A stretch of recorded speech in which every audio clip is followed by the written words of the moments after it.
La montagne, en tout cas pour ce qui concerne les bovins, il est plus que satisfaisant et il porte ses fruits.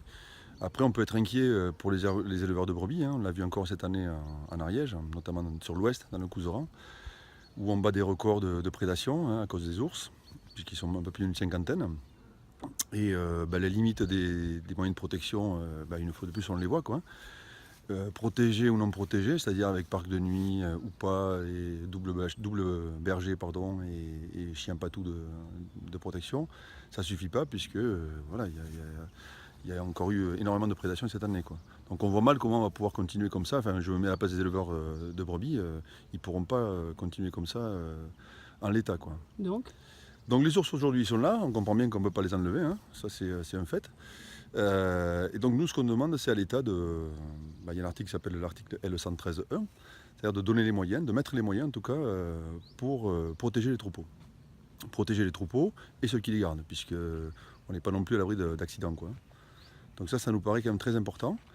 Et il va falloir briser quelques tabous. Je pense que face à une forte concentration d'ours dans le Couserans, il y a peut-être des prélèvements qui devront être faits, hein. Nous on parle de piégeage non létal, c'est-à-dire on veut pas tuer d'ours, mais au moins prélever les ours à problème, quoi. Puisqu'il y a visiblement des attaques très concentrées sur certaines estives et d'autres estives qui ne sont pas très loin, où la présence de l'ours est avérée, où il y a beaucoup moins d'attaques. Donc il y a peut-être un peu de tri à faire, quoi. Mais ce qui s'explique comment?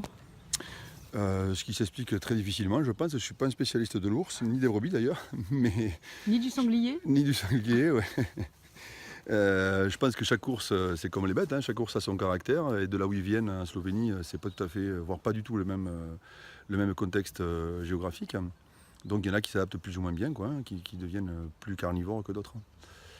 Et oui, les sangliers, c'est pareil, hein. Les sangliers, la population croît de 25%, je crois, chaque année depuis plus de 10 ans. Donc à un moment donné, nous, éleveurs notamment, enfin les céréaliers aussi, ça va poser problème, mais même en élevage, les prairies sont retournées, y compris en haute montagne. À 2500 mètres, on trouve des sangliers, des hordes de sangliers qui ravagent les meilleurs endroits, en plus évidemment, là où les vaches se reposent. Et ça met beaucoup plus de temps à repousser qu'en plaine. Une dizaine d'années? Ah oui, je pense qu'il faut une dizaine d'années pour qu'en montagne, vu la faible dynamique de végétation qu'il y a, pour que ça redevienne une belle prairie de montagne, c'est beaucoup plus long, quoi. Donc on va me dire qu'il y a des indemnisations, mais alors les dossiers sont très très lourds à remplir. Pour des indemnisations, en tout cas pour ce qui est des prairies, qui sont très très basses, quoi. Donc encore un coup, on n'est pas contre les chasseurs ni contre le gibier, mais il va falloir à un moment donné que le gouvernement aussi remette des moyens et reprenne les choses en main, quoi. Mais plutôt au niveau indemnisation ou plutôt Au niveau de la gestion, voilà, au niveau de la gestion aussi, parce qui a que été laissé finalement.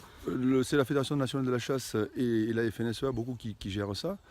Et la population de chasseurs, je pense, est vieillissante aussi. Et je pense qu'il y a des endroits qui sont plus ou moins bien chassés, parce qu'il y a des battues administratives, c'est-à-dire hors période de chasse, hein, justement pour essayer de réguler.